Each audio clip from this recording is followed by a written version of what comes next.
pues nuestro hermano diácono Iván Guerrero nos dio una introducción de lo que vamos a ver ya de forma pues más detenida a lo largo de estos días y pues espero que esto sea de mucha utilidad para todos. Realmente son pues forma de acercarnos al texto bíblico y espero que esto también redonde pues en beneficio para cada uno de nosotros y también para la obra que cada uno esté haciendo en sus respectivas localidades. Muy bien, mis hermanos, pues hoy nos toca ver contexto inmediato, ¿sí? Voy a empezar a compartir la presentación. Permítame un segundo. Ujú. Muy bien. Ok. Ya está ahí, ¿verdad, mis hermanos? Sí, Bueno, gracias. Está bien. Contexto literario inmediato. El contexto, mis hermanos, básicamente está como en dos partes. La parte literaria, cómo nos acercamos al texto, y luego la parte, pues, complementaria al texto, que es la parte histórica. Eso lo vamos a dejar para más adelante. Ahorita nos vamos a acercar al texto solamente de manera literaria. Lo que el texto, la información que nos dé el texto y bueno, aparte, información complementaria, pero del mismo texto. Vamos a ver, ¿de qué se trata esto? Bueno, hay algunos textos que son difíciles de entender de primera vista, mis hermanos, porque, pues, si no entendemos por qué se dicen, desde luego que nos sorprende. Mire, por ejemplo, esto. Aquí hay dos. Y a veces podemos poner cara como esta, como en textos como el de Amos 4:4 que dice, id a Betel y prevaricad. O sea, es una orden. Vayan a la ciudad de Betel y vayan a pecar. Aumentad en Gilgal vuestras transgresiones. Eso dice en Amós, el profeta le está diciendo. Y luego hay otro profeta que les dice así. Y bueno, lo dice de esta manera. No creáis en amigo, ni confiéis en el príncipe. De la que duerme a tu lado, cuídate, no abras la boca. Imaginen, hermanos, lo que está diciendo aquí. Si tenemos pareja que nos diga esta parte de la escritura, no confíes en nadie, no confíes en el amigo, no confíes en nadie, ni en la que duerme a tu lado confíes. Bueno, es difícil entenderlo si lo sacamos todo de contexto. Por eso es que vamos a abordar esto. Eh, pues no, solamente lo pongo de ejemplo, mis hermanos, pero vamos a adentrarnos en lo que es el estudio. Esto creo que algunos lo hemos escuchado y si no lo había escuchado, creo que es importante que desde ahora cada texto al que nos acerquemos no lo hagamos sin ver su contexto. Texto sin contexto es pretexto. ¿Pretexto de qué? Bueno, a veces forzamos el texto para que diga lo que nosotros pensamos. A veces pensamos en algo, una idea, y buscamos un texto que la apoye.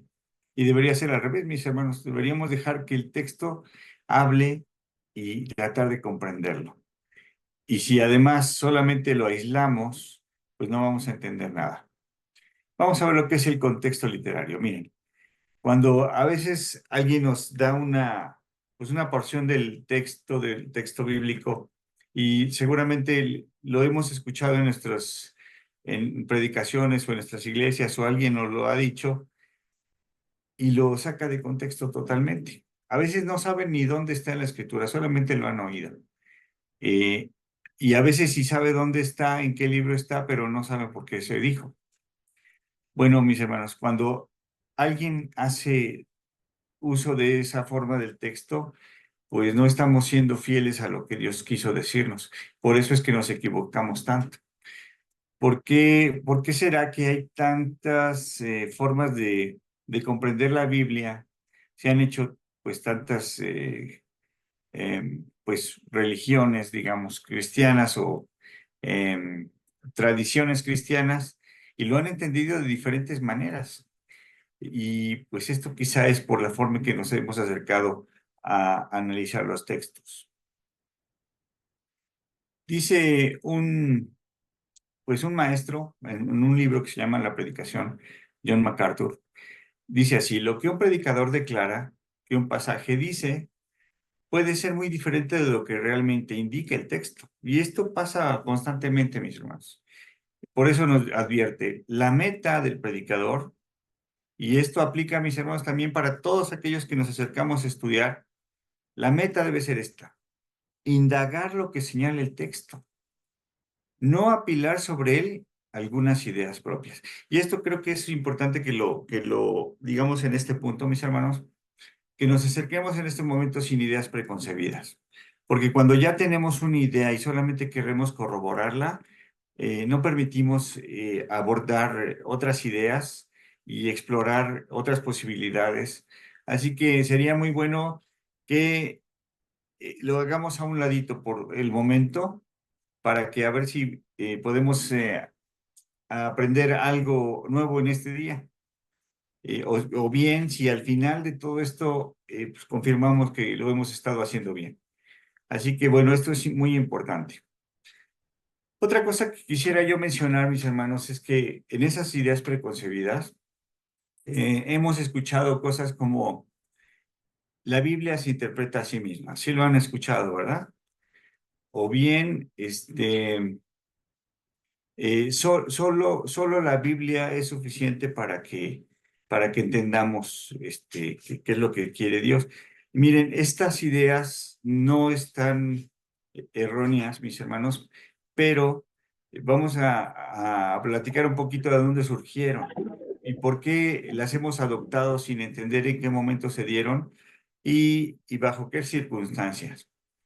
Bueno, estas ideas, mis hermanos, surgieron durante la Reforma religiosa, cuando Martín Lutero, que era, pues ustedes saben, era cristiano, pero era cristiano católico, y en su tiempo, mis hermanos, la tradición y las enseñanzas de los religiosos tenían tanto peso como el texto bíblico.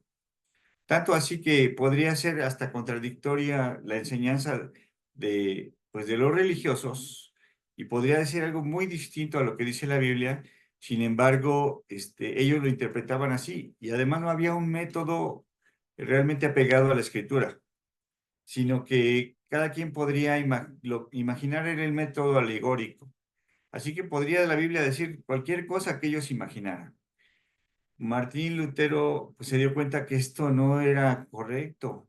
Cuando él se puso a leer la escritura y cuando empezó a entender que era necesario que no se desvinculara el texto, solamente la palabra, sin ver las razones por las cuales escribió, entonces dijo esto: la escritura debe interpretarse a sí misma. Es decir, esas interpretaciones que dan no están apegadas al texto.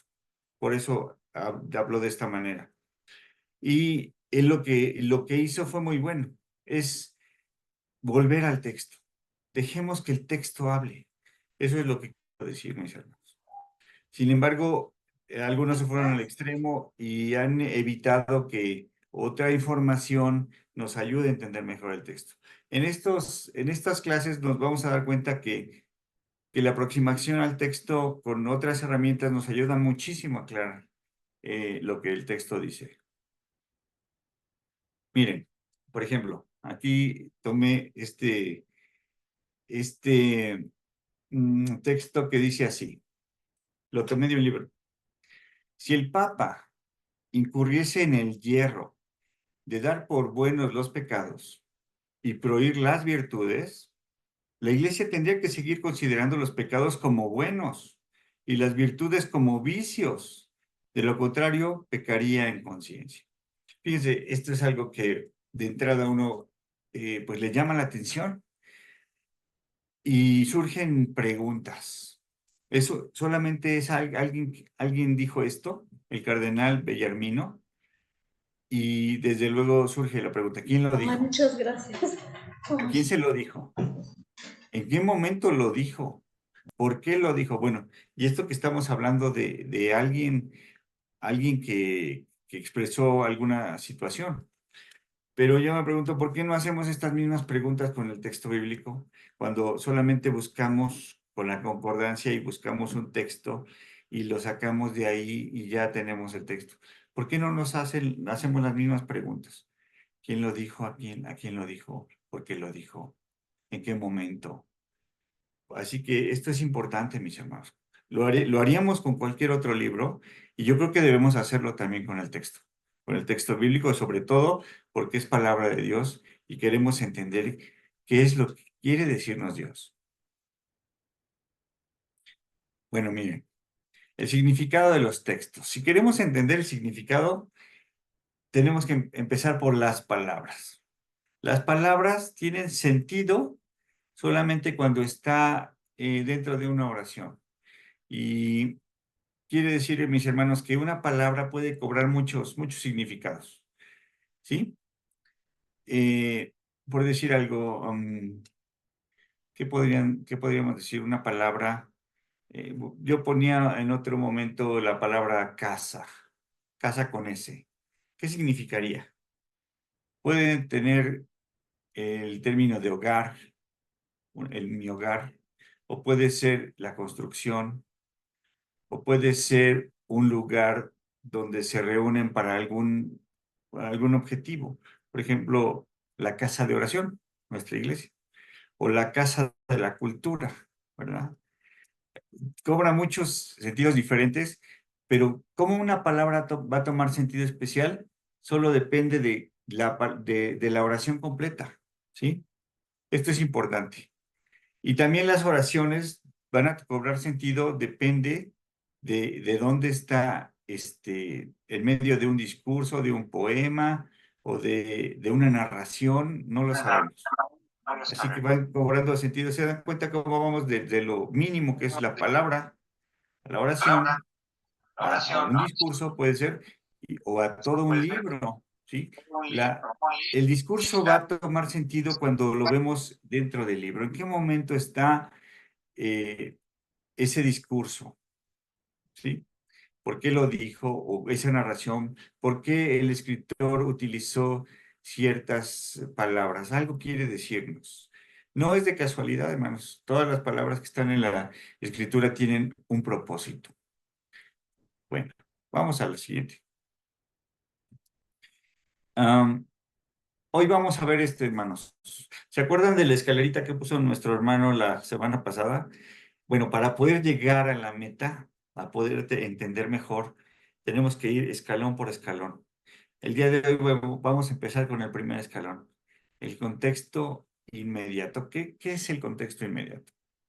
Bueno, según el manual de exégesis, dice así, el contexto inmediato es las palabras u oraciones que se encuentran en el versículo completo, o que preceden o siguen inmediatamente al texto que se va a interpretar. Es lo inmediato, lo que está al ladito, o lo que está dentro también del texto. Las palabras u oraciones en el versículo completo. Aquí me gustaría mencionar que a veces las palabras, mis hermanos, las entendemos de diferente manera. Y a veces, mis hermanos, estamos tan lejos ya de cuando se produjeron. O sea, los más cercanos fueron los escritos del Nuevo Testamento, pero ya hace 2000 años, en una tierra distante, con una cultura distante, en un tiempo distante, y y han cambiado el sentido o lo que significaba una palabra. A veces vemos en nuestra Biblia una palabra y vamos a nuestro diccionario de la lengua española, pero ¿qué creen? A veces ya el significado cambió. Lo que entendíamos o lo que entendemos nosotros es muy distinto de lo que entendían ellos en una palabra. Por eso es importante que quizá consultemos mejor diccionarios teológicos. Hay diccionarios teológicos que nos indican por épocas, mis hermanos. Nos indican lo que significó en el Antiguo Testamento una palabra, en el Nuevo Testamento, lo que significó para los rabinos en la Edad Media, lo que significó, así en diferentes contextos y diferentes tiempos. Esto es importante. Y voy a poner un ejemplo bien sencillo de nuestros días. No sé quién haya aquí chilangos o exchilangos en el grupo. Ayúdenme con esto. Esta es una fracción de una canción, La Chilanga Banda de Café Tacuba. Y está en un idioma que tienen los chilangos, creo. Dice así: pachucos, cholos y chundos, chichinflas y malafachas, acá los chompiras rifan y van.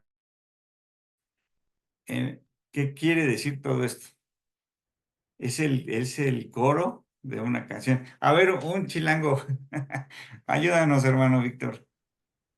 Pasa vos, hermano, sí, de hecho soy, Pásalos. bueno, chilango, yo estoy ahorita radico en el Estado de México. Algunas palabras las Ah, conozco, efectivamente, esa canción es de un grupo llamado Café Tacuba. Pachucos, pues son sí. estos como bien arreglados, como hasta bailarines que usan sombrerito con su plumita aquí, con sus Ajá. zapatos de charol. Cholos, le llamamos nosotros a los que son, que visten muy holgadamente, que por lo regular son rapados, ¿verdad? Y que están Ajá. tatuados, son los cholos. Chundos son nosotros reconocemos o le llamamos chundos a las personas de pueblo, a las personas que a lo mejor no se sabían expresar. Malafachas, pues obviamente es una persona que te encuentras en la noche y no quisieras que pasara a tu lado, ¿verdad? O sea, una persona que en realidad tiene una apariencia muy demacrada, ¿verdad? Chompiras, pues yo creo que el término viene por ahí del este tema del personaje de Gómez Bolaños, ¿verdad? Rifan, pues Sí. es que saben hacer las cosas, que lo hacen bien. Y pues bueno, Ajá. Tibiri Tábara es un género musical. Así Ah, para muy los bien. chilangos. Y chichinflas. Chichiflas es el único que no conozco, hermano, de aquí, pero sí, todos los demás los escuché siempre bueno, cuando estuve igual en la ciudad. Apenas tengo un año que me fui de la ciudad.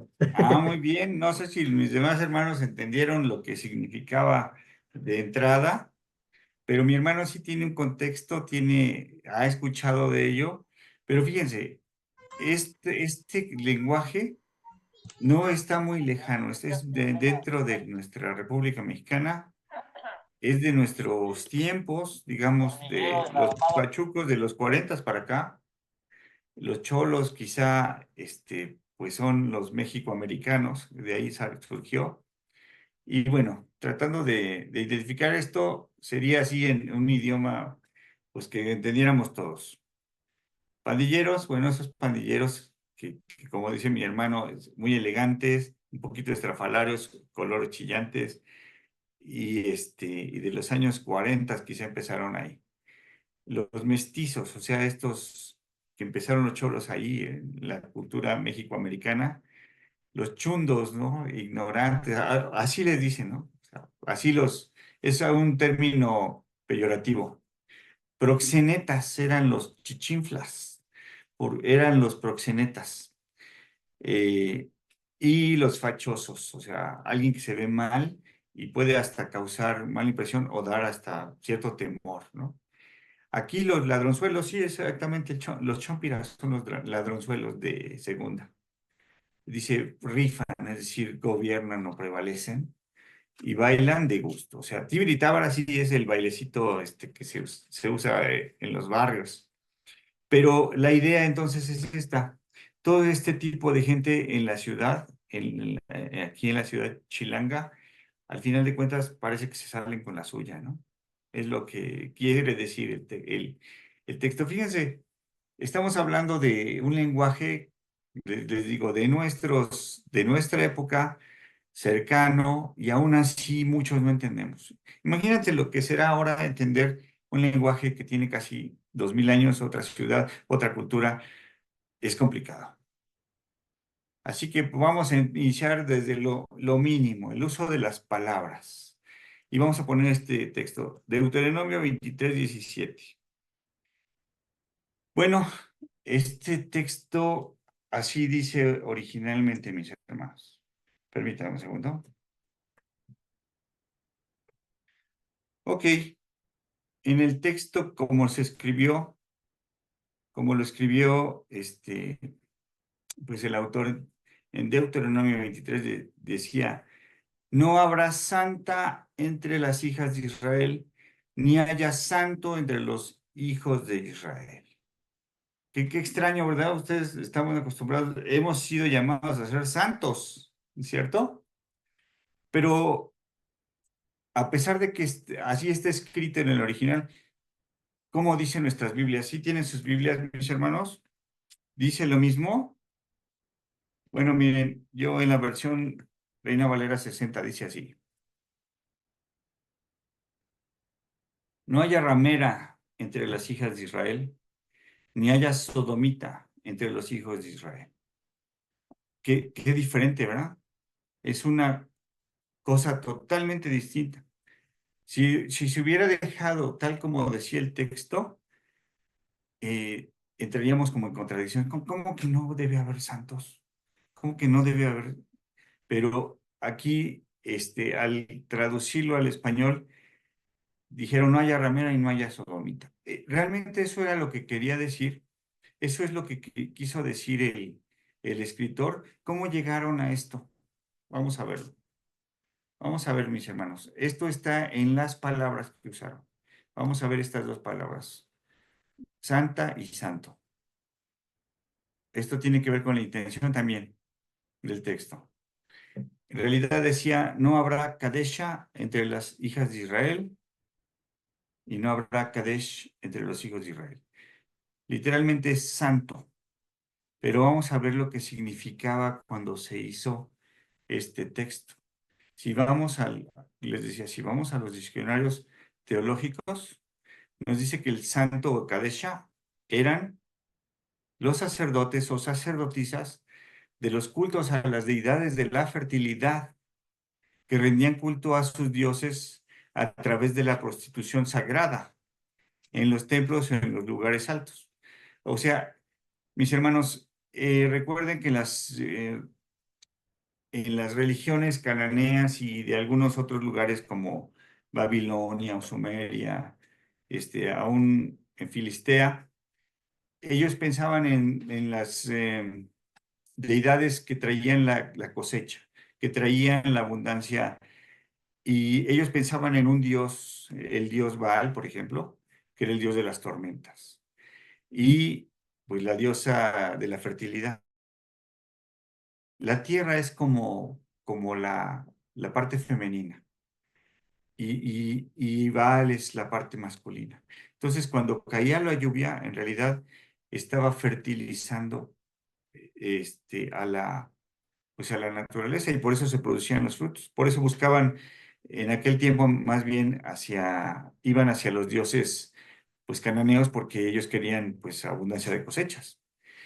Y entonces como ellos entendían que era una relación, una especie de relación sexual, digamos, sus sacerdotes y sacerdotisas también practicaban, así honraban o así rendían culto a sus dioses a través de ritos de fertilidad.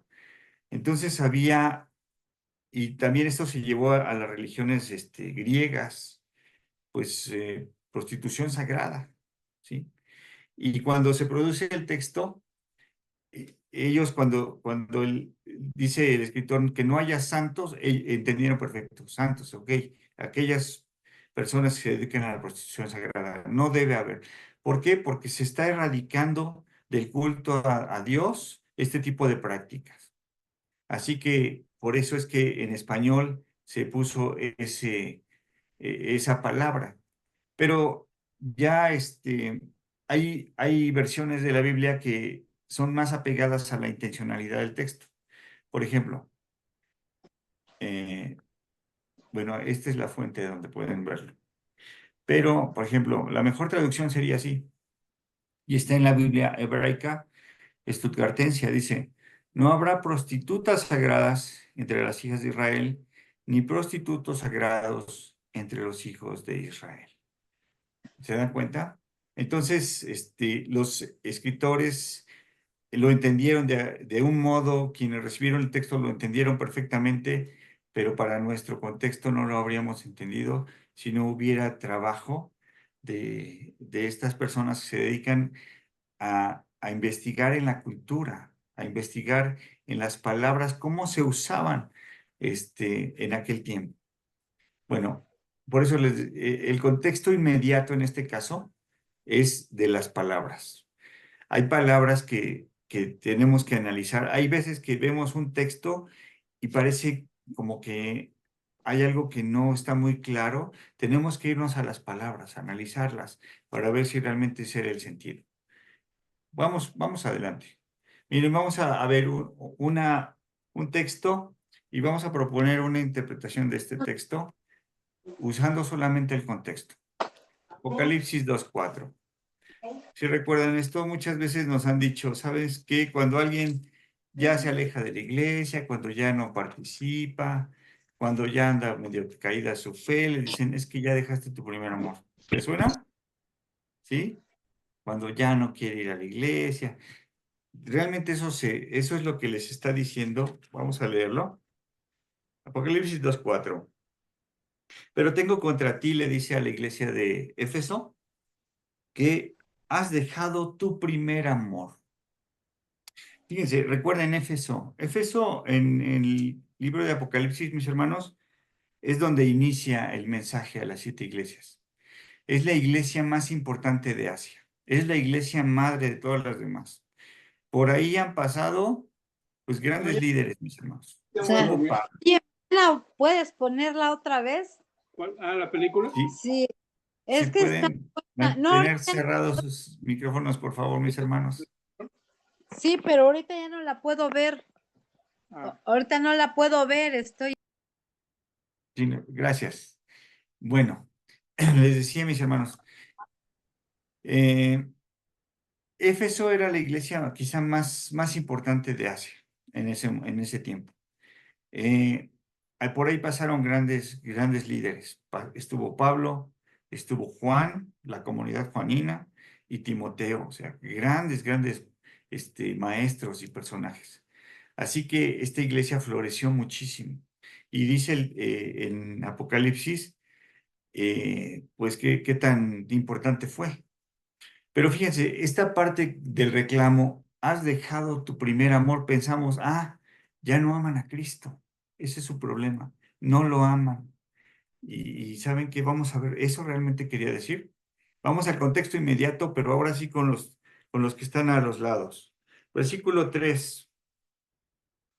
Miren lo que dice. Dice, y has sufrido y has tenido paciencia, le dice a la iglesia de Éfeso. Y has trabajado arduamente por amor de mi nombre y no has desmayado. A ver, aquí entonces ya parece que empieza a haber alguna situación que no está muy clara porque ¿cómo que sí lo ama? ¿Cómo que se ha esforzado y lo ha hecho arduamente, ha trabajado muchísimo porque ama? Recuerden que el nombre era la cosa, ¿verdad? Era la persona. El nombre, en el nombre está la esencia del ser. Así que cuando dice que por amor de mi nombre, o sea, está refiriendo porque me amas. Y cómo entonces después dice, pero has dejado tu primer amor. Eso es extraño. El versículo 5, recuerda por tanto de dónde has caído y arrepiéntete. Y haz las primeras obras, pues si no, vendré pronto a ti y quitaré tu candelero de su lugar si no te hubieras arrepentido. Bueno, aquí en el texto nos dice que el Señor camina entre los candeleros que son las iglesias, ¿verdad? Pero ¿cómo le dice eso a una iglesia que trabaja arduamente, que también le dice, pues que ha cuidado se ha cuidado de los falsos maestros? O sea, ha trabajado realmente mucho, tanto así que Éfeso es la iglesia más importante de Asia. Pues vamos a ver entonces la parte de las palabras. Vamos de nuevo al texto de Apocalipsis 2:4. Vamos a analizarlo, mis hermanos. Pero tengo contra ti que has dejado amor, viene de la palabra ágape. Nosotros hemos escuchado que hay 3 tipos de amor. ¿Sí han escuchado esto? que hay el amor eros, el amor filial o filios y el ágape, que es el desinteresado y que es el amor de Dios. Así lo hemos entendido. Pero, como les decía, ¿significará lo mismo o significó lo mismo para los cristianos de finales del primer siglo? Esta es la pregunta. Bueno, hay cartas, mis hermanos, de otros cristianos de ese tiempo que utilizaron esta palabra de esta manera. Ágape como amor comunitario. Ese era el significado que tenía ágape a finales del siglo I de nuestra era. De hecho, mis hermanos, las reuniones que tenía la iglesia, las reuniones donde compartían la comida que nos narra Hechos, el libro de los Hechos, donde todos compartían y era una iglesia pues en armonía, era un amor comunitario. Bueno, pues a esas reuniones se les llamaban ágapes, ¿sí? Era tan importante esta convivencia que se le llamaba así a esas reuniones, ágapes. Así que, mis hermanos, tenemos que entender que en realidad la iglesia de Éfeso sí amaba al Señor Jesús, tanto así que trabajaba arduamente y tenía mucha paciencia. Pero ¿saben cuál había sido el problema con ellos, mis hermanos? Que entre ellos se habían dejado de amar. Esa palabra lo pueden ver en diccionarios teológicos como este y en otros libros que nos comentan esta situación del primer siglo. Fíjense, hermanos, esto nos hace pensar mucho también en nuestras iglesias, porque es cierto, a lo mejor tenemos unas iglesias muy pujantes, unas iglesias que están trabajando muchísimo, unas iglesias que cuidan la sana doctrina, pero a lo mejor ya no haya un amor fraterno, un amor comunitario. Y entonces este texto también nos estaría hablando a nosotros hoy. Podemos estar trabajando arduamente y amar al Señor, pero si nosotros no nos amamos, entonces no estamos cumpliendo con lo que Dios quiere. Recuerden, mis hermanos, que para Juan, como muestran sus escritos, aquí pongo dos ejemplos, Juan 13:34 y primera de Juan 3:16, amar a Dios es amar a nuestros hermanos. Y si nosotros decimos amar a Dios, tenemos que amarlos entrañablemente. Y la mejor aplicación de este texto, mis hermanos, es que no es que hayan dejado de amar a Cristo o a Dios, sino que se han dejado de amar entre ellos. Es ese amor que quizá fueron recibidos los creyentes, fueron abrazados, ahora quizá había distancia y hasta roces. Y nos puede estar pasando en nuestros días, mis hermanos. Puede estarnos sucediendo esto. Así que, bueno, es importante entonces el contexto inmediato, el contexto y el análisis de las palabras nos puede decir mucho. Vamos, vamos a ver el siguiente, mis hermanos. Otro caso, Mateo 23:24.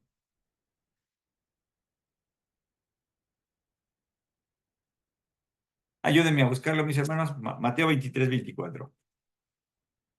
Fíjense, esto les dice pues a unas personas, ¿verdad? El Señor. Y parece que tenían una dieta muy extraña, mis hermanos, porque les dice así, Mateo 23:24. Permítanme. Dice así, guías ciegos que coláis el mosquito y tragáis el camello. Fíjense, ¿a qué se refiere? Bueno, aquí la ilustración nos lo pone. El agua a veces se contamina, mis hermanos, con larvas de mosquito y pues está llena, ¿verdad? De estas cosas. Así que ellos colaban el agua para colar el mosquito porque eran meticulosos en esto, pero dice, pero se tragan un camello. Y aquí en la ilustración vemos el tamaño de un camello, ¿verdad? Es un animal grande para, pues, el animal que conocían en esos lugares. ¿A qué se refiere el Señor con esto, mis hermanos? Bueno, esto no hay mucho dificultad, hermanos. Si nos vamos a contexto inmediato, vámonos a un anterior y al siguiente. Vamos a ver el 23. Dice, hay de vosotros, escribas y fariseos. Bueno, aquí para empezar, ya encontramos quiénes son los guías ciegos. porque se está refiriendo a ellos. Hay de vosotros escribas y fariseos, hipócritas, les dice, porque diezmáis la menta y el eneldo y el comino, estas semillitas pequeñitas, ¿verdad? Imagínense diezmar y contar 1, 2, 3, 4, 5, 9, 10, esta barraca. Y así, mis hermanos. Estaban tan meticulosamente apartando esto, dice, diezmáis la menta, el eneldo, el comino, y dejáis lo más importante de la ley, la justicia, la misericordia y la fe. El siguiente, el 25, hay de vosotros escribas y fariseos hipócritas, de nuevo les dice, porque limpiáis lo de fuera del vaso y del plato, pero por dentro estáis llenos de robo y de injusticia. Bueno, entonces nos damos cuenta que no está hablando de una dieta extraña, ¿verdad? Que cuelan el mosquito y se tragan un camello. No, está hablando de sus prácticas, porque se fijan en minucias, mis hermanos. A veces en cosas pequeñitas que diga la ley, pero están dejando de un lado lo más importante. ¿Qué era, mis hermanos? ¿O qué es? La justicia, la misericordia y la fe. Bueno, esto es fácil de entender, mis hermanos. Los contextos nos ayudan, los contextos inmediatos nos ayudan con este tipo de textos. Creo que no tiene mayor problema, ¿verdad, mis hermanos? Pero ¿qué pasa con aquellos que se complican un poquito? Vamos a ver. Vamos a tomar unos minutos para hacer un ejercicio, mis hermanos. ¿Sí? Vamos a tomar unos minutos para que hagan este ejercicio por ustedes mismos. Vamos a tomar un solo texto y trate de, con la información que le dé la escritura, contestar estas cosas. Vamos a tomar unos 10 minutos, mis hermanos. Aproveche también, si tiene algo que hacer en este momento, hágalo rápido, servirse un café o lo que usted guste, pero vamos a tratar de contestar estas preguntas. Mi hermano Iván va a compartirles en el grupo también estas preguntas, mis hermanos, si lo pueden ver ahí también, o si no quieren verlo en pantalla, o si no quieren anotar, pues tenemos unos minutos, si quieren, pueden desconectar la cámara como gusten, pero nos vemos en 10 minutos, mis hermanos, a ver si pudimos entender este texto, Eclesiastés 7.